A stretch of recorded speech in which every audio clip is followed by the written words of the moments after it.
સંગ તો નીકળે છે, પણ મમ્મી પપ્પા હોત તો આનંદ હોત.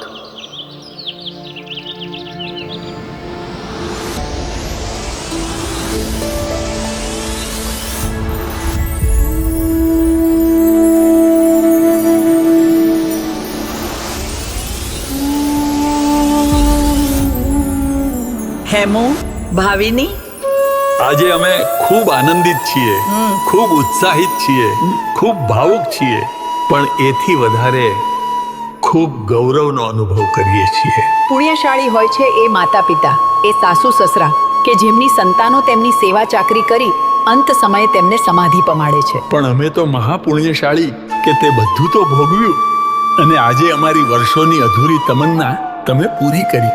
મારા સંસ્કારોને અમારી હયાતીમાં તો ખરી, પણ હયાતી વગર તમે દીપાવો છો એ જોઈ અમને ખૂબ આનંદ થાય છે. દીકરા હેમુ, બેટા ભાવિની, સંઘ શાસનના આવા સુકૃતો સદાય કરતા રહેજો, આત્માનો ઉદ્ધાર કરતા રહેજો, અને આમ જ એકબીજાનો ટેકો જીવનભર બની સદગતિને પામજો. સુવિધિનાથ દાદાના દર્શન અમે રોજ કરીએ છીએ. અને હા, એવું ના સમજતા કે અમે આ સંઘમાં ગેરહાજર છીએ. પ્રત્યક્ષ નહીં, પણ પરોક્ષ રીતે અમે તમારી જોડે જ છે, હતા અને રહીશું. ચાલો છરીનું સુંદર પાલન કરી ચતુર્વિધ શ્રી સંઘ સંગાથ પહોંચીએ. ભેટવા શંખેશ્વર પાર્શ્વનાથ દાદાની.